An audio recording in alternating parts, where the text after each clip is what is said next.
Hello students, welcome to Science Charger Hindi medium. जैसा कि अपन aldehyde ketone carboxylic अम्ल पढ़ रहे हैं, तो अपन अगले टॉपिक की तरफ मूव करते हैं एल्डिहाइड कीटोन कार्बोक्सिलिक अम्ल के। सारे बच्चों को इधर ही ध्यान देना है। स्टार्ट करते हैं अपना आज का टॉपिक। अपन डिस्कस करेंगे आज की क्लास में एल्डिहाइड कीटोन और कार्बोक्सिलिक अम्लों के भौतिक गुणधर्म। क्या पढ़ना है अपने को?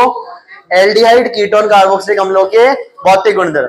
लास्ट क्लास में और मैंने पहले भी आपको जो चैप्टर से previous halo alkane, halo arene, alcohol, phenol, ether, इन सारे चैप्टर में अपन ने फिजिकल प्रॉपर्टी डिस्कस की है। एल्डिहाइड कीटोन कार्बोक्सिलिक अम्ल की भी अपन फिजिकल प्रॉपर्टी डिस्कस करेंगे। फिजिकल प्रॉपर्टीज में अपने को क्या क्या पढ़ना है? अपने को पढ़ना है क्वथनांक और विलयता। ये दो पॉइंट है जिसमें अपने को पढ़ना होता है। मैंने पहले भी बोला था फिजिकल प्रॉपर्टीज किसी भी कार्बनिक यौगिक के वह गुणधर्म है जो कि अपन इजीली देख सकते हैं। जैसे मान लो कोई चीज सॉल्युबल है तो पता चल जाएगा जब अपन उसको वाटर में डिसॉल्व करवाएंगे, और अगर वो डिसॉल्व हो जाती है तो सॉल्युबल है, मतलब विलयशील है, घुलनशील है। पर अगर वो जल में सॉल्युबल नहीं हो पाती है तो अपन कहेंगे वो अविलय है, अर्थात इनसॉल्युबल है। अरे बात समझ आ रही है इतनी? स्टार्ट करते हैं अपन अपनी physical properties. Aldehyde ketone carboxylic अम्ल की फिजिकल प्रॉपर्टी। ठीक है, सबसे पहले अपने को पढ़ना है बॉइलिंग पॉइंट। क्या पढ़ना है? Boiling point. सब लोगों को इधर ही ध्यान देना है। क्या पढ़ना है अपने को? Boiling point. ठीक है, अब देखो बॉइलिंग पॉइंट के बारे में तुम सबको पता है। किसी भी लिक्विड को जब हम किसमें कन्वर्ट करते हैं, अरे किसी भी द्रव को किसमें कन्वर्ट करते हैं? गैस में। तो एक टेम्परेचर देते हैं, वो पॉइंट जिसमें कि लिक्विड किसमें चेंज हो जाता है? गैस में। उस पॉइंट को अपन बोलते हैं बॉइलिंग पॉइंट, और प्रोसेस का नाम है बॉइलिंग। प्रोसेस का नेम बॉइलिंग। और वो बिंदु जहां पे कोई द्रव गैस में परिवर्तित हो जाता है उसको अपन बोलते हैं क्वथनांक बिंदु। क्या बोलते हैं? क्वथनांक बिंदु। डन है इतनी बात? ठीक है, अब देखो स्टार्ट करते हैं। यहाँ पे अपन देखो फालतू की बातें कुछ भी नहीं करते हैं, सीधे मेन टॉपिक पे आते हैं। क्वेश्चन इसी तरह से क्रिएट होता है। लगभग समान आणविक द्रव्यमान वाले एल्डिहाइड तथा कीटोनों का बीपी मतलब बॉइलिंग पॉइंट, क्वथनांक बिंदु, हाइड्रोकार्बन से क्या होता है? अधिक होता है। एल्डिहाइड सारे लोग जानते हो, RC double bond O H. Ketone जानते हो, RC double bond O R. इन दोनों की जो क्वथनांक होती है ना, ये किससे? हाइड्रोकार्बन से। हाइड्रोकार्बन भी जानते हो सारे लोग? अरे कार्बन और हाइड्रोजन से मिलके बने यौगिक। और हाइड्रोकार्बन में कौन कौन आता है? एल्केन आता है, एल्केन, एल्कीन और एल्काइन। कोई कंफ्यूजन किसी को? अरे एल्केन, एल्कीन, एल्काइन से अगर मैं बात करूं बॉइलिंग पॉइंट एल्डिहाइड और कीटोनों का कम होता है, या ऐसे बोल दो एल्डिहाइड और कीटोनों का बॉइलिंग पॉइंट हाइड्रोकार्बन मतलब एल्केन, एल्कीन और एल्काइन से क्या होता है? ज्यादा होता है। अब इसका कारण पूछ लिया जाता है साफ साफ कि बताइए एल्डिहाइड और कीटोन का बॉइलिंग पॉइंट हाइड्रोकार्बनों से अधिक क्यों होता है। ठीक है, तो उसको अपन समझते हैं। देखो बॉइलिंग पॉइंट एल्डिहाइड कीटोन का ज्यादा हाइड्रोकार्बन से। अब यहाँ पे एक चीज नोटिस करना, अगर मैं बात करूं एल्डिहाइड में कार्बन ऑक्सीजन डबल बॉन्ड है, कार्बन ऑक्सीजन डबल बॉन्ड। यहाँ पे कार्बोनिल ग्रुप है, सी डबल बॉन्ड हो। और कार्बोनिल ग्रुप में आप लोगों को बहुत अच्छे से पता है कार्बन ऑक्सीजन की विद्युत ऋणात्मकता में अंतर होता है। विद्युत ऋणात्मकता में अंतर की वजह से, विद्युत ऋणात्मकता में अंतर की वजह से कार्बन पे आंशिक धनावेश और ऑक्सीजन पे आंशिक ऋणावेश। अरे क्या मैं कह सकता हूं यहाँ पे आवेश उत्पन्न हो गया? अरे यहाँ पे आवेश क्या हो गया? उत्पन्न हो गया। और अगर यहाँ पे आवेश उत्पन्न हो गया है तो मैं कहूंगा ये जो बंध है ये ध्रुवीय बंध बन चुका है, और ये जो मॉलिक्यूल है कैसा मॉलिक्यूल बन चुका है? ध्रुवीय मॉलिक्यूल या ध्रुवीय अणु बन चुका है। इसका मतलब जब इसके जैसा एक और एल्डिहाइड होगा उसमें भी ऐसे दो पोल बनेंगे। अरे ध्रुवीय को अपन इंग्लिश में बोलते हैं पोलर। क्या बोलते हैं? पोलर। पोलर का मतलब है यहाँ पे दो प्रकार के आवेश आ चुके हैं, धनावेश और ऋणावेश। क्या ऐसा कहीं अपने को हाइड्रोकार्बन में देखने को मिलता है? क्या ऐसा अपने को कहीं हाइड्रोकार्बन में देखने को मिलता है? क्या नहीं मिलता है। मैं ऐसे बोल सकता हूं हाइड्रोकार्बन का अणु कैसा है? अध्रुवीय। अध्रुवीय का मतलब है नॉन पोलर, मतलब यहाँ पे किसी भी प्रकार का कोई भी आवेश नहीं है। और मैंने आप लोगों को एक बात बहुत अच्छे से बता रखी है कि जहां पे अपने को ऐसा लगता है ना कोई सा भी फोर्स नहीं है, वहां पे कौन सा फोर्स होता है? वॉन्डरवॉल फोर्स है ना, वॉन्डरवॉल बल होता है। वॉन्डरवॉल फोर्स अपने केमिस्ट्री का सबसे वीक फोर्स है। तो हाइड्रोकार्बन में एक ही प्रकार का बल होता है जो कि वॉन्डरवॉल फोर्स। क्या होता है? वॉन्डरवॉल। और जो अपना ये जो एल्डिहाइड है इसमें क्या उपस्थित होता है? एल्डिहाइड में उपस्थित होता है अपना द्विध्रुव द्विध्रुव आकर्षण। द्विध्रुव का मतलब सारे लोग जानते हो, फिजिक्स में भी आपने डाइपोल के बारे में सुना होगा। क्लास 11th के चैप्टर नंबर 4 केमिकल बॉन्डिंग में भी आपने जरूर, जो अपना चैप्टर था ना केमिकल बॉन्डिंग, उसमें आपने टॉपिक पढ़ा होगा डाइपोल द्विध्रुव आघूर्ण, डाइपोल मूवमेंट द्विध्रुव आघूर्ण। उसमें भी डाइपोल के बारे में अपन ने बातचीत कर रखी है वहां पे। ठीक है, तो यहाँ पे दोनों कंपाउंड को नोटिस करोगे आप, क्योंकि यहाँ पे विद्युत ऋणात्मकता में क्या है? अंतर है, ऑक्सीजन की ज्यादा, किससे? कार्बन से। तो यहाँ पे आवेश आ रहे हैं या नहीं आ रहे? और एक बात अपन ने बहुत अच्छे से कर रखी है बॉइलिंग पॉइंट के लिए, बॉइलिंग पॉइंट जो होता है ना वो समानुपाती होता है द्रव अवस्था में अणुओं के मध्य आकर्षण बल के। कहने का मतलब अगर दो अणुओं के मध्य आकर्षण बल बहुत ही शानदार है, बहुत ही जबरदस्त है, बहुत अच्छा खासा आकर्षण देखने को मिल रहा है, तो उसको लिक्विड से गैस में ले जाना उतना ही क्या होता है? मुश्किल होता है। मैंने आप लोगों को पहले भी बता रखा है कि बॉइलिंग पॉइंट की बारे में अपन बात तब करते हैं जब दो अणुओं के मध्य आकर्षण बल को देखते हैं। दो अणुओं के मध्य आकर्षण बल, यहाँ पे एक अणु क्या बंध बना रहा है उससे कोई फर्क नहीं पड़ता, अपन दो अणुओं को देख रहे हैं कि दो अणु आपस में किस प्रकार आकर्षण बल का अनुभव कर रहे हैं। अगर दो अणुओं के मध्य आकर्षण बल क्या है, ज्यादा है, तो उसको द्रव अवस्था से गैस में ले जाना बहुत ही क्या होता है, मुश्किल होता है। ऐसे समझो, मान लो कि फॉर एग्जांपल जो मॉलिक्यूल है ना उनमें बहुत अच्छा आकर्षण है, तो पहले मेरे को उन दोनों मॉलिक्यूल को क्या करना पड़ेगा, अलग अलग करना पड़ेगा, मतलब दोनों अणुओं के मध्य आकर्षण बल क्या करना पड़ेगा, तोड़ना पड़ेगा। उसके बाद मैं द्रव से किसमें लेके जाऊंगा, गैस में लेके जाऊंगा। तो क्या मैं कह सकता हूं कि अगर दो अणुओं के मध्य आकर्षण बल बहुत ही जबरदस्त है, बहुत ही ज्यादा लग रहा है आकर्षण, तो उनको उबालना उतना ही क्या होता है, मुश्किल होता है, मतलब उनका बॉइलिंग पॉइंट उतना ही ज्यादा होता है। तो ये लाइन समझ आ रही है, force of attraction directly proportional होता है किसके, बॉइलिंग पॉइंट के। जहां पे फोर्स ऑफ अट्रैक्शन ज्यादा वहां पे बॉइलिंग पॉइंट भी, जहां पे फोर्स ऑफ अट्रैक्शन कम वहां पे बॉइलिंग पॉइंट भी कम। समझ आ रही है बात। तो अपन ऐसे भी बोल सकते थे कि बॉइलिंग पॉइंट बहुत जबरदस्त देखने को मिलता है कभी कभी तो दो के बीच, और कभी कभी बहुत कम देखने को मिलता है। अरे बात समझ आ रही है, ठीक है। तो चलते हैं आगे। बॉइलिंग पॉइंट डायरेक्टली प्रोपोर्शनल है फोर्स ऑफ अट्रैक्शन के, वापस आ चुका है। बॉइलिंग पॉइंट डायरेक्टली प्रोपोर्शनल है फोर्स ऑफ अट्रैक्शन के, फोर्स ऑफ अट्रैक्शन ज्यादा, बॉइलिंग पॉइंट ज्यादा, force of attraction come, boiling point भी कम, ठीक है। अब यहाँ पे अपन ने सबसे पहले एल्डिहाइड को डिस्कस किया है। कितने कार्बन वाला एल्डिहाइड है, 3 कार्बन। 3 कार्बन वाले एल्डिहाइड को मैं प्रोपेनेल बुलाते हैं। क्या बुलाते हैं, प्रोपेनेल। आईयूपीएसी नेम क्या है इसका, प्रोपेनेल। अब देखो क्या मैं कह सकता हूं, धनात्मक ऋणात्मक, विद्युत ऋणात्मकता में अंतर, विद्युत ऋणात्मक में अंतर तो धनात्मक ऋणात्मक। इसका ऋणात्मक इसके धनात्मक से जो आकर्षण अनुभव करता है उसी को अपन बोलते हैं द्विध्रुव द्विध्रुव आकर्षण। देखो इतनी सी बात तो सबको पता है कि यहाँ पे है पॉजिटिव और यहाँ पे है नेगेटिव, इसका मतलब आकर्षण होगा। अरे विपरीत चीजें एक दूसरे को क्या करती है, आकर्षित करती है, चाहे वो आवेश हो या कोई दूसरी चीज, ठीक है। अब यहाँ पे अगर मैं बोलूं, देखो ध्यान देना, यहाँ पर अगर मैं, तुम लोग गलत सोचने लग जाते हो, चलो कोई नहीं। यहाँ पे अगर मैं बोलूं, यहाँ पे अगर मैं बोलूं कि यहाँ पे देखो एक दो पोल बन गए, अरे द्विध्रुव, क्या बन गया, एक द्विध्रुव ऊपर और एक द्विध्रुव नीचे। अरे द्विध्रुव मतलब डाइपोल, दो पोल ऊपर दो पोल नीचे। ये जो आकर्षण अनुभव कर रहे हैं उसको मैं बोलूंगा द्विध्रुव द्विध्रुव आकर्षण बल, जिसको बोलते हैं डाइपोल डाइपोल अट्रैक्शन या डाइपोल डाइपोल इंटरेक्शन। धन्यवाद इतनी। और बात करता हूं जो पार्ट जिसके ऊपर कोई भी आवेश नहीं है वो आपस में कौन सा अनुभव, कौन सा बल लगा रहे होंगे, वंडरवॉल। जहां पे कुछ नहीं होता वहां पे वंडरवॉल तो होता ही है, ठीक है ना। वंडरवॉल सबसे वीक फोर्स अपनी केमिस्ट्री का। तो क्या मैं कह सकता हूं एल्डिहाइड में दो प्रकार के बल काम कर रहे हैं, एल्डिहाइड में दो प्रकार के बल कार्य कर रहे हैं, द्विध्रुव द्विध्रुव भी और वंडरवॉल भी। पर इसके ऑपोजिट मेरा जो हाइड्रोकार्बन है, कितने कार्बन वाला हाइड्रोकार्बन, कितने कार्बन वाला हाइड्रोकार्बन, 4 कार्बन वाला हाइड्रोकार्बन, इसका नाम क्या है, ब्यूटेन। क्या नेम है, 4 कार्बन वाले हाइड्रोकार्बन को अपन ब्यूटेन बुलाते हैं, ठीक है। ब्यूटेन में देखो कोई भी, तुमको एक और बात बता देता हूं, कार्बन और हाइड्रोजन की विद्युत ऋणात्मकता में इतना ज्यादा खास अंतर नहीं होता, इस वजह से वहां पे कोई भी अपने को आवेश ऐसा देखने को नहीं मिलता। और आवेश देखने को नहीं मिलेगा मतलब द्विध्रुव नहीं बनेगा।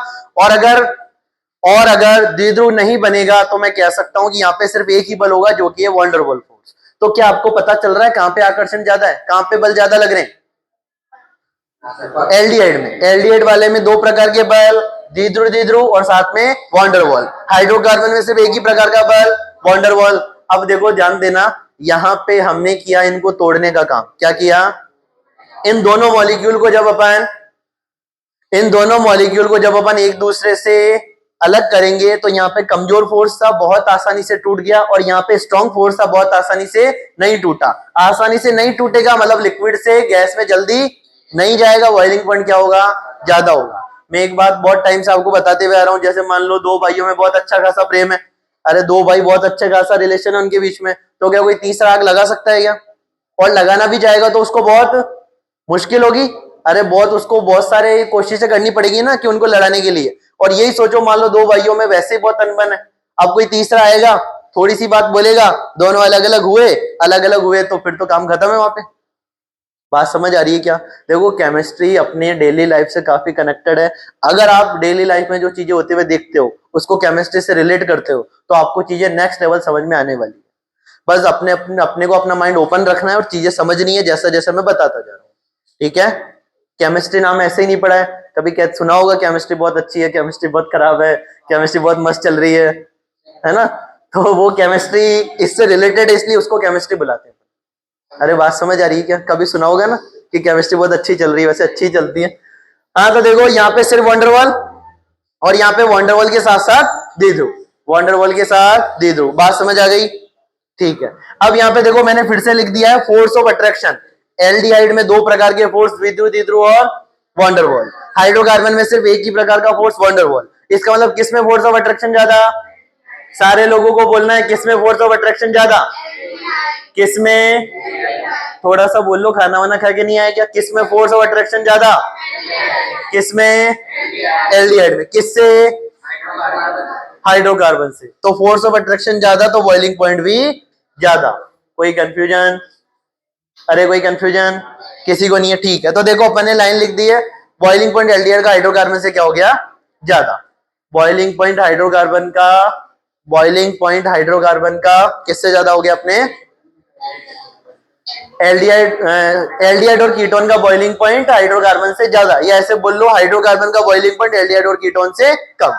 कोई कंफ्यूजन नहीं है? ठीक है। अब देखो एक और जो क्वेश्चन क्रिएट होते हैं ना यहाँ पे, वो मैंने लिखने की कोशिश की है। अपना क्वेश्चन है यहाँ पे, एल्डिहाइड, देखो सुनना, लगभग समान आणविक द्रव्यमान वाले एल्डिहाइड और कीटोनों का बॉइलिंग पॉइंट ईथर से भी क्या होता है? ज्यादा। देखो हाइड्रोकार्बन से भी ज्यादा और ईथर से भी ज्यादा। वैसा क्यों? उसका रीजन भी समझते हैं। तो देखो वापस से अपन ने लिखा बॉइलिंग पॉइंट एल्डिहाइड और कीटोन का दोनों का किससे ज्यादा होता है? ईथर से। वापस से फिर से वही बात, एल्डिहाइड में क्योंकि क्या होता है? Dipole dipole interaction, dipole dipole आकर्षण होगा, डाइपोल डाइपोल आकर्षण होगा, तो मैं कह सकता हूं कि यहाँ पे आकर्षण बल ज्यादा लगेगा। दोनों अणु को अलग अलग करना मुश्किल, दोनों अणु को अलग अलग करना मुश्किल, तो बॉइलिंग पॉइंट ज्यादा। एनसीईआरटी की लैंग्वेज बोलता हूं, सुनते जाना, थोड़ी आसान भाषा में समझाने की कोशिश करता हूं। क्वेश्चन है कि एल्डिहाइड और कीटोनों का बॉइलिंग पॉइंट लगभग समान आणविक द्रव्यमान वाले ईथरों से अधिक होता है, क्यों? समझाइए। तो अपने को वहां पे क्या लिखना है? पहले लिखना है कि अगर आपको मान लो 3-4 नंबर का सवाल है तो आपको थोड़ी बहुत लैंग्वेज बड़ी करके लिखनी होती है, टू द पॉइंट बात करनी है, वो भी अपन कर लेंगे, पर अभी मैं बता रहा हूं पूरी प्रोसेस। बॉइलिंग क्या है? किसी भी अणु को द्रव अवस्था से किसमें भेजना है? वाष्प अवस्था में। प्रक्रिया का नाम बॉइलिंग, मतलब उबालना, ठीक है।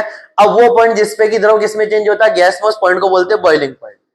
यहाँ पे अपन एक बात की जिस बारे में बात करें वो ये है कि अगर दो अणुओं के मध्य आकर्षण बहुत ज्यादा है तो उनका बॉइलिंग पॉइंट भी क्या है? बहुत ज्यादा है, ठीक है। तो साइंस के बच्चे हो, आकर्षण मत बोला करो, बॉइलिंग पॉइंट बोला करो, ठीक है। आकर्षण ज्यादा मतलब बॉइलिंग पॉइंट भी ज्यादा। अब बॉइलिंग पॉइंट ज्यादा है, ठीक है, और अपन ने देखा एल्डिहाइड और कीटोन का किससे ज्यादा होता है? ईथर से। तो अपने को वहां पे लिखना होता है एल्डिहाइड और कीटोन का बॉइलिंग पॉइंट ईथर से अधिक देखने को मिलता है, क्योंकि एल्डिहाइड और कीटोन में दो प्रकार के बल हमको देखने को मिलते हैं। एक होता है वंडरवॉल बल, जो कि ईथर वगैरह में भी होता है, और एक होता है अपना कौन सा? द्विध्रुव द्विध्रुव आकर्षण। इस वजह से एल्डिहाइड और कीटोन का बॉइलिंग पॉइंट ईथर से क्या होता है? ज्यादा होता है। डाइपोल डाइपोल इंटरेक्शन, उसकी वजह से आकर्षण बल ज्यादा, तो मेरे को तापमान भी क्या देना पड़ेगा? दोनों अणुओं को अलग अलग करने के लिए तापमान क्या देना पड़ेगा? ज्यादा। इसका मतलब बॉइलिंग पॉइंट भी ज्यादा। कोई कंफ्यूजन? अब एक इंपॉर्टेंट सवाल तीसरा बन गया। देखो दो सवाल अपन डिस्कस कर चुके हैं, एल्डिहाइड और कीटोन का बॉइलिंग पॉइंट हाइड्रोकार्बन से अधिक क्यों होता है? दूसरा, एल्डिहाइड और कीटोन का बॉइलिंग पॉइंट ईथर से अधिक क्यों होता है? तीसरा, एल्कोहल का बॉइलिंग पॉइंट एल्डिहाइड से अधिक होता है। किसका? एल्कोहल का। और इसका जवाब शायद तुम लोगों को बहुत अच्छे से पता है, मैंने सिखा रखा है तुमको। एल्कोहल में ऐसी क्या चीज है जो उसको औरों से अलग बनाती है? हैं? ये सर एल्कोहल की तो बात ही अलग है ये मत लिख के आना एग्जाम में, है ना। जल्दी बताओ क्या बात है वो? Hydrogen bonding. एल्कोहल में क्या उपस्थित होता है? Hydrogen bond. हाइड्रोजन बॉन्ड जो होता है अपन कहेंगे इन सबसे क्या होता है? स्ट्रॉन्ग होता है। हाइड्रोजन बॉन्डिंग की वजह से एल्कोहल के दो अणुओं को अलग अलग करना बहुत मुश्किल है। दोनों अणुओं को अलग अलग करना मुश्किल है, तो तापमान क्या देना पड़ेगा? ज्यादा। तापमान ज्यादा देना पड़ेगा, मतलब बॉइलिंग पॉइंट क्या हो गया? ज्यादा। समझ आई क्या बात? ठीक है, तो अपन ने क्या लिखा है? एल्कोहल का बॉइलिंग पॉइंट एल्डिहाइड से अधिक होता है। एल्कोहल का बॉइलिंग पॉइंट एल्डिहाइड से अधिक होता है, ठीक है। बॉइलिंग पॉइंट एल्कोहल का ज्यादा किससे? एल्डिहाइड से। अब यहाँ पे देखो एल्कोहल, एल्कोहल में क्या हाइड्रोजन उच्च विद्युत ऋणात्मक परमाणु से कनेक्टेड है? एल्कोहल में हाइड्रोजन उच्च विद्युत ऋणात्मक परमाणु से कनेक्टेड है ना। अरे मेरे प्यारे बच्चों, ये CH3OH, ठीक है। एक और अपना CH3OH। कोई कंफ्यूजन? ऑक्सीजन पे आंशिक ऋणावेश, हाइड्रोजन पे आंशिक ऋणावेश, आंशिक धनावेश। क्या मैं कह सकता हूं कि हाइड्रोजन बॉन्डिंग के लिए हाइड्रोजन का किसी उच्च विद्युत ऋणात्मक परमाणु से आकर्षण, पहली बात तो हाइड्रोजन किससे जुड़ा होना चाहिए? उच्च विद्युत ऋणात्मक परमाणु से। तो हाइड्रोजन ऑक्सीजन से जुड़ा है, ठीक है, उस हाइड्रोजन का किसी दूसरे अणुओं के ऑक्सीजन के साथ क्या होता है, एक आकर्षण। इसी आकर्षण को अपन क्या बोलते हैं, एच बॉन्डिंग या हाइड्रोजन बॉन्डिंग। ठीक है, समझ आ रही है बात। तो देखो अल्कोहल के अंदर क्या उपस्थित है, हाइड्रोजन का इस ऑक्सीजन के साथ, हाइड्रोजन के इस ऑक्सीजन के साथ हाइड्रोजन बॉन्डिंग। इसके विपरीत एल्डिहाइड के अंदर क्या उपस्थित है, द्विध्रुव द्विध्रुव आकर्षण। क्या एल्डिहाइड कभी हाइड्रोजन बॉन्डिंग कर सकता है, क्या एल्डिहाइड कभी हाइड्रोजन बॉन्डिंग कर सकता है, क्या बताओ जल्दी, कर सकता है या नहीं कर सकता? क्यों नहीं कर सकता? क्योंकि यहाँ पे हाइड्रोजन ऑक्सीजन से कनेक्टेड, मतलब हाइड्रोजन यहाँ पे उच्च विद्युत ऋणात्मक परमाणु से जुड़ा नहीं है। ये जो अपना एल्डिहाइड है ना, CH3 C double bond OH, क्या हाइड्रोजन ऑक्सीजन से जुड़ा है? किससे जुड़ा है? कार्बन से। और हाइड्रोजन बॉन्डिंग होने के लिए हाइड्रोजन का या तो फ्लोरीन या ऑक्सीजन या नाइट्रोजन, या एक केस अपन कभी कभी क्लोरीन भी पढ़ते हैं, पर मेनली कौन होता है, फ्लोरीन, ऑक्सीजन, नाइट्रोजन। इसकी बातें अपन इसी यूट्यूब चैनल पे करने वाले हैं कि क्लोरीन कैसे हाइड्रोजन बॉन्डिंग करता है। इसको कभी डिटेल में अलग से लेक्चर में समझाऊंगा, ठीक है। अरे ये अपन बाद में डिस्कस करेंगे। पहले देखो, क्या यहाँ पे एल्डिहाइड हाइड्रोजन बॉन्डिंग कर सकता है? नहीं कर सकता। अब एल्डिहाइड हाइड्रोजन बॉन्डिंग नहीं कर सकता, इसका मतलब है कि उसका बॉइलिंग पॉइंट क्या होगा, कम होगा। किससे? अल्कोहल से। ठीक है, अब देखो सुनते जाना। अल्कोहल का बॉइलिंग पॉइंट एल्डिहाइड से क्यों ज्यादा? क्योंकि अल्कोहल में उपस्थित है हाइड्रोजन बॉन्डिंग। पहला सवाल डन। और अपन ने पढ़ा हाइड्रोकार्बन से ज्यादा होता है एल्डिहाइड कीटोन का, क्योंकि एल्डिहाइड और कीटोन में उपस्थित होता है द्विध्रुव द्विध्रुव आकर्षण। डन। ईथर से भी एल्डिहाइड और कीटोन का ज्यादा होता है, क्योंकि एल्डिहाइड और कीटोन में उपस्थित होता है द्विध्रुव द्विध्रुव आकर्षण। कोई कंफ्यूजन? 3 सवाल समझ आ गए। अब देखो, ये जब आप पढ़ रहे हो ना, तो आपको है ना पीछे का अल्कोहल फिनोल ईथर की फिजिकल प्रॉपर्टीज भी कनेक्ट होनी चाहिए कि हाँ सर आपने बताया था वहां पे अल्कोहल जल में विलयशील होते हैं क्योंकि अल्कोहल में हाइड्रोजन बॉन्डिंग होती है। अपन ने कर रखा है ना सारी बातें। ऐसे कैसे? अपन ने हेलोएल्केन के अंदर भी फिजिकल प्रॉपर्टीज की बातें की थी। ठीक है, हेलोएल्केन में भी अपन ने फिजिकल प्रॉपर्टीज की बातें की थी। डन है इतनी बात। चलें आगे, आगे देखते जाना। फोर्स ऑफ अट्रैक्शन जो है, देखो अगर कोई तुमको पूछे हाइड्रोजन बॉन्डिंग में और डाइपोल डाइपोल इंटरेक्शन में किस में फोर्स ऑफ अट्रैक्शन या आकर्षण बल ज्यादा होता है, तो आंसर क्या जाएगा? Hydrogen bonding. और अल्कोहल में हाइड्रोजन बॉन्डिंग ही होती है, इस वजह से अल्कोहल का बॉइलिंग पॉइंट क्या होता है, एल्डिहाइड और कीटोन से ज्यादा होता है। Force of attraction hydrogen bonding का ज्यादा डाइपोल डाइपोल से, इस वजह से आकर्षण बल भी अल्कोहल में ज्यादा, किससे? एल्डिहाइड से। इसका मतलब बॉइलिंग पॉइंट भी अल्कोहल का ज्यादा एल्डिहाइड से। कोई कंफ्यूजन? चले आगे, ठीक है। अब अपना देखो एक पॉइंट तो डिस्कस हो चुका है कि बॉइलिंग पॉइंट की बातें अपन ने कर ली। अब अपन करने वाले जल में विलेयता की बातें। और क्या मैं कह सकता हूं, किसी भी ऑर्गेनिक कंपाउंड को अगर अपने को जल में घोलना है तो उसके लिए कंडीशन है कि वो जो है जल में क्या होना चाहिए, विलयशील, और उसके लिए उसमें जल के साथ क्या होनी चाहिए, हाइड्रोजन बॉन्डिंग। जब तक कोई कंपाउंड हाइड्रोजन बॉन्डिंग नहीं बनाएगा वो जल में विलयशील नहीं होगा। कह सकते हैं ना ये बात इस केस में अपन। तो देखो बात करते हैं सबसे पहले एल्डिहाइड की। किसकी बात कर रहे हैं? एल्डिहाइड की। RC डबल बॉन्ड OH और RC डबल बॉन्ड OH में कौन सा बल देखने को मिलता है? द्विध्रुव द्विध्रुव आकर्षण। क्या देखने को मिलता है? द्विध्रुव द्विध्रुव आकर्षण। अब क्या मैं कह सकता हूं, ये जो मेरा एल्डिहाइड का अणु है ये जल के साथ क्या करेगा? Hydrogen bonding. जल के साथ क्या करेगा? Hydrogen bonding. ध्यान से देखना, ये मेरा aldehyde RC double bond OH। कोई कंफ्यूजन? अरे कोई कंफ्यूजन? ये मेरा एक जल का अणु, ये मेरा दूसरा जल का अणु। ठीक है, जल के अणु नजर आ रहे हैं? अरे जल के अणु नजर आ रहे हैं, ठीक है। अब बात करते हैं, क्या जल में, जल एक डाइपोल है, क्या पानी एक द्विध्रुव है? कि हाँ द्विध्रुव है। माइनस डेल, उल्टा लगा दिया, माइनस डेल प्लस डेल, इधर भी plus del, plus del minus del plus del. इधर बात करें कार्बन पे प्लस डेल, ऑक्सीजन पे माइनस डेल। मैंने कहा था हाइड्रोजन का उच्च विद्युत ऋणात्मक परमाणु से कनेक्शन जरूरी है। क्या यहाँ पे हाइड्रोजन उच्च विद्युत ऋणात्मक परमाणु से जुड़ा है? कि हाँ सर हाइड्रोजन ऑक्सीजन से जुड़ा है। तो मैं कहूंगा वो हाइड्रोजन जो कि उच्च विद्युत ऋणात्मक परमाणु से जुड़ा रहे, वो किसी दूसरे ऑक्सीजन के साथ एक आकर्षण अनुभव करता है, उसी को अपन क्या बोलते हैं? Hydrogen bonding. अरे बोल सकते हैं ना या नहीं बोल सकते? ऐसे कैसे? ये हाइड्रोजन इस ऑक्सीजन के साथ भी तो आकर्षण बल का अनुभव करेगा, मतलब ये भी क्या हो गई? Hydrogen bonding. तो क्या एल्डिहाइड में अपने को हाइड्रोजन बॉन्डिंग देखने को मिल रही है? अरे मिल रही है, नहीं मिल रही है? इसका मतलब एल्डिहाइड जो है वो किस में सॉल्युबल है? जल में सॉल्युबल है। एल्डिहाइड हाइड्रोजन बॉन्डिंग कर रहा है ना, तो एल्डिहाइड क्या है? पानी में विलय है। एल्डिहाइड पानी में विलय है। आगे बात करते हैं कीटोनों की। किसकी बात कर रहे हैं? कीटोन में कितने आर ग्रुप? 2 are group. सबको पता है कीटोन में कितने आर ग्रुप होते हैं? 2 आर ग्रुप। एक आर एक आर डैश अपन यहाँ पे अलग अलग ये ले रखे हैं एल्किल ग्रुप। और अपने को पता है जो एल्किल ग्रुप होते हैं कैसे होते हैं? नॉन पोलर, अध्रुवीय। नॉन पोलर चीजें कभी भी वाटर से इंटरेक्ट नहीं करती। अपन ने बात की थी जो आर ग्रुप होता है वो नॉन पोलर होता है, इसका मतलब वो जल से किसी भी प्रकार की क्रिया नहीं करेगा। हाइड्रोफोबिक या हाइड्रोफिलिक? हाइड्रोफोबिक मतलब जल विरोधी। अरे वाटर हेटिंग बोलो या हाइड्रोफोबिक बोलो, बात क्या है? एक ही है। हाइड्रोफोबिक बोलो चाहे वाटर हेटिंग बोलो, बात एक ही। हाइड्रोफोबिक वाटर हेटिंग पार्ट है ये। कौन सा? एल्किल ग्रुप वाला। कौन सा पार्ट? एल्किल ग्रुप वाला। और इसके ऑपोजिट बात करें सी डबल बॉन्ड हो, ये कैसा बॉन्ड है? पोलर। पोलर मतलब ध्रुवीय। पोलर मतलब, और ये पोलर बॉन्ड है तो ये क्या करेगा? जल से क्रिया करेगा। तो ये ध्रुवीय भाग है, तो ये जल से नहीं है, वाटर लविंग या हाइड्रोफिलिक। हाइड्रोफिलिक मतलब जल रागी। रागी को अपन फिलिक बोलते हैं। न्यूक्लियोफिलिक नाभिक रागी, इलेक्ट्रोफिलिक इलेक्ट्रॉन रागी, हाइड्रोफिलिक जल रागी। ठीक है। और रागी वर्ड का मतलब है किसी से स्नेह करना, वाटर लविंग जल्स नहीं। अरे डन है इतनी बात? कोई कंफ्यूजन? ठीक है। अब यहाँ पे अपन कीटोनों को डिस्कस कर रहे हैं, ध्यान देना। पहला कि अब यहाँ पे क्या मैं ऐसे बोल सकता हूं कि जैसे जैसे जल विरोधी भाग बढ़ेगा जल में घुलनशीलता क्या हो जाएगी? कम हो जाएगी।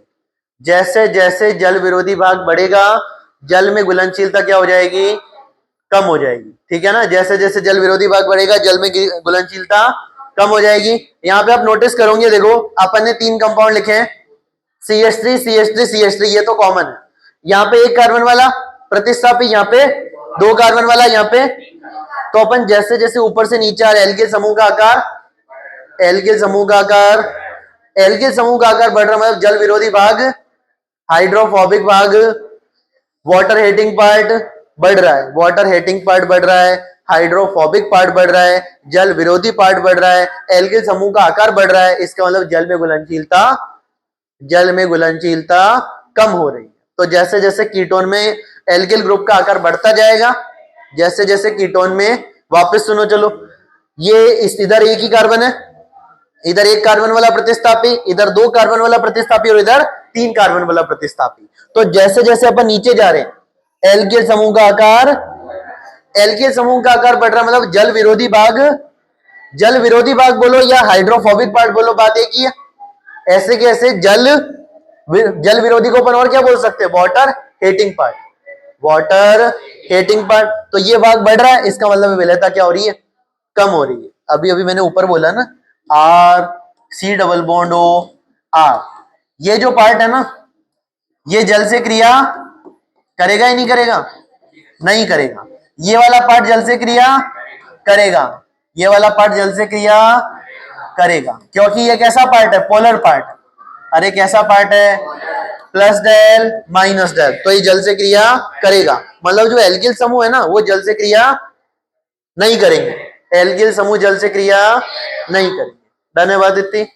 अब यहाँ पे अपन एक सवाल ले लिया, विलेयता के घटते क्रम में जमाइए। जल्दी से तीनों को अरेंज करके बता दो मेरे को, एक बार पीछे चेक करने आ रहा हूं मैं। क्वेश्चन नोट करो जल्दी से, जल्दी बताओ। अपना लास्ट क्वेश्चन है, जल्दी से बताओ। क्यों टाइम पास करना?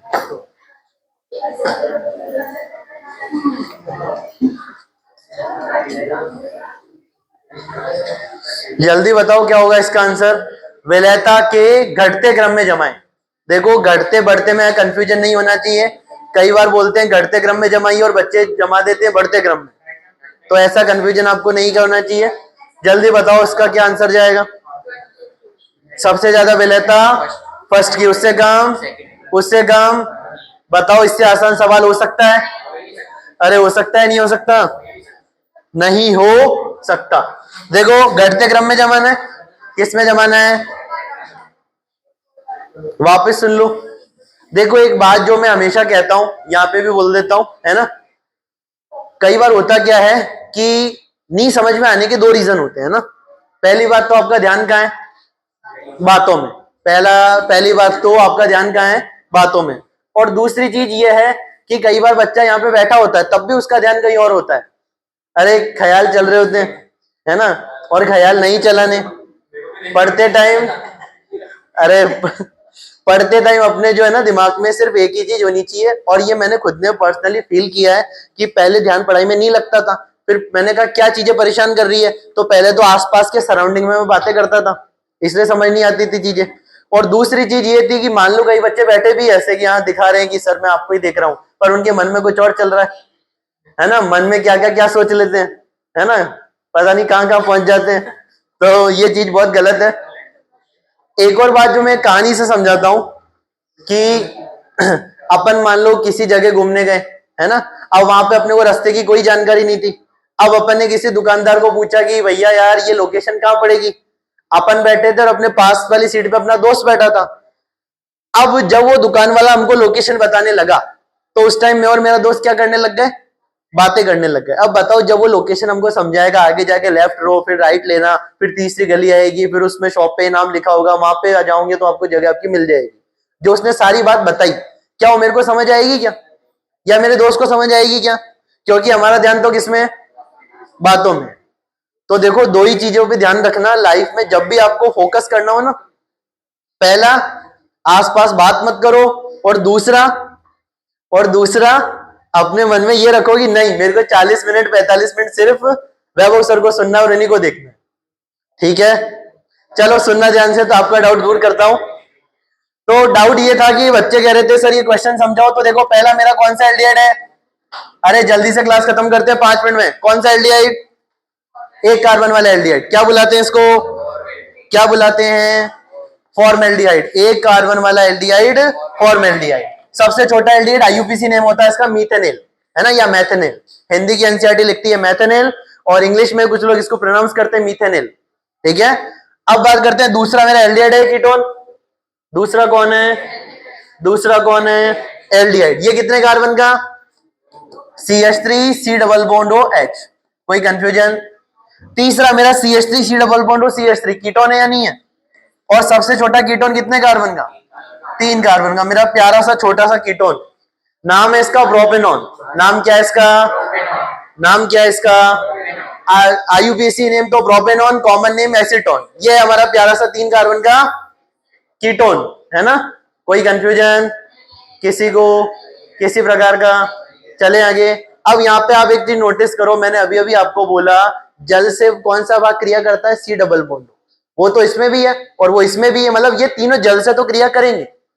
क्या कि इसमें से सबसे बढ़िया क्रिया कौन करेगा, देखो ध्यान देना, जो जल से जितना अच्छे से क्रिया करेगा ना, या जितना जबरदस्त तरीके से क्रिया करेगा, वो जल में उतना ही क्या है, विलयशील है या घुलनशील है। यहाँ पे मैंने कहा दो छोटे छोटे से नन्हे नन्हे से हाइड्रोजन बैठे थे, तो इन्होंने कहा कि हम जल में घुल जाएंगे, हमको कोई तकलीफ नहीं है। यहाँ पे एक एल्किल ग्रुप बैठा था, इसने जैसे एल्किल ग्रुप है, एल्किल ग्रुप जो होता है वो हाइड्रोफिलिक होता है या हाइड्रोफोबिक, हाइड्रोफोबिक। जल रागी या जल विरागी, जल विरागी। वाटर लविंग या water hating, water hating. Water hating part बोल लो, हाइड्रोफोबिक पार्ट बोल लो, जल विरोधी पार्ट बोल लो, सारे एक ही बात को बताते हैं। तो यहाँ पे एक ही था ऐसा ग्रुप, इस वाले में आए तो ऐसे दो मिल गए अपने को। तो बताओ ये जो है जल में विलयशीलता को या घुलनशीलता को कम कर देंगे। इसका मतलब एक सबसे ज्यादा विलय, उससे कम 2, और सबसे कम 3। अरे बात समझ आई क्या? सबसे जल्दी या सबसे जबरदस्त तरीके से या सबसे बहुत अच्छे से क्रिया कौन करने वाला है मेरा, एक कार्बन वाला एल्डिहाइड या फॉर्मेल्डिहाइड। अब देखो अगर मेरे को एग्जाम में एक सवाल बनाना हो तो मैं क्या बनाऊंगा, मैं लिखूंगा फॉर्मेल्डिहाइड की विलयशीलता एसीटोन से अधिक होती है, क्यों, समझाइए। तो वहां पे आपको क्या लिखना है, तो वहां पे जो आपको लैंग्वेज लिख के आनी वो ये है कि फॉर्मेल्डिहाइड में 2 छोटे छोटे से हाइड्रोजन लगे होते हैं, जिनकी साइज बहुत कम होती है, और यहाँ पे कार्बन बहुत कम है ना। इसका मतलब है यहाँ पे ऐसा पार्ट जुड़ा है जो कि जल में घुलनशीलता को कम नहीं करता, बढ़ाता है। जबकि एसीटोन में 2 CH3 लगे जो कि जल में घुलनशीलता को क्या कर देते हैं, कम। दोनों CH3 किसके, कौन से नेचर के होते हैं, हाइड्रोफोबिक नेचर के होते हैं, जल विरोधी नेचर के होते हैं, जिस वजह से ये जल में घुलनशीलता को कम कर देते हैं। अतः हम कह सकते हैं फॉर्मेल्डिहाइड की विलयशीलता एसीटोन से अधिक होती है, फॉर्मेल्डिहाइड की विलयशीलता एसीटोन से अधिक होती है। यहाँ पे आप एक डायग्राम बना के आ सकते हो। क्या डायग्राम बनाना है, ये मेरा HC double bond OH formaldehyde, और ये मेरा acetone CH3 C double bond O CH3। अब इन दोनों को मैंने किससे क्रिया करवाई, अरे जल से। किससे क्रिया करवाई, जल से। अब यहाँ पे मैं बता रहा हूँ जल सबसे ज्यादा क्रिया कहाँ करेगा, बताओ कहाँ लाइनें ज्यादा दिख रही है, फॉर्मेल्डिहाइड में। इसका मतलब है फॉर्मेल्डिहाइड को जल चारों तरफ से इस तरह से क्रिया करता है कि ये विलयशील हो जाता है, और ये विलयशील क्योंकि यहाँ पे दो एल्किल समूह लग रखे हैं। ठीक है, तो कंपाउंड नंबर 1 सबसे ज्यादा सॉल्युबल, मेथेनेल की विलयता सबसे ज्यादा, उससे कम एथेनेल की, और सबसे कम प्रोपेनॉल। कोई कंफ्यूजन किसी को? तो एल्किल समूह का आकार देखो, एल्किल समूह के आकार का बढ़ता क्रम, यहाँ पे एल्किल समूह का आकार सबसे ज्यादा, यहाँ पे थोड़ा छोटा, और यहाँ पे तो एल्किल समूह है ही नहीं। यहाँ पे 2 एल्किल समूह, यहाँ पे 1 एल्किल समूह, और यहाँ पे कोई एल्किल समूह नहीं। इसका मतलब इसकी विलयशीलता सबसे, इसकी विलयशीलता थोड़ी, और इसकी विलयशीलता सबसे कम। यहाँ पे अपन अब टॉपिक एंड करते हैं एल्डिहाइड और कीटोन के भौतिक गुणधर्म। अब अपन अगली क्लास में क्या पढ़ने वाले हैं? अगली क्लास में अपन पढ़ेंगे एल्डिहाइड और कीटोन की रासायनिक अभिक्रिया। और अभी के लिए बता देता हूं, कल की क्लास में मैं फिर से पूछूंगा, अगर कोई तुमको बोले बताओ एल्डिहाइड और कीटोन कौन सी रासायनिक अभिक्रिया प्रदर्शित करते हैं, तो आपको कहना है नाभिक स्नेही योगात्मक अभिक्रिया। कौन सी अभिक्रिया? नाभिक स्नेही योगात्मक अभिक्रिया। अभिक्रिया के नाम से समझ आना चाहिए, जो नाभिक स्नेही है वो योग पहले स्टेप में किसका आक्रमण होगा? नाभिक स्नेही का। या सबसे पहले कौन अटैक करेगा? नाभिक स्नेही। डन है इतनी बात।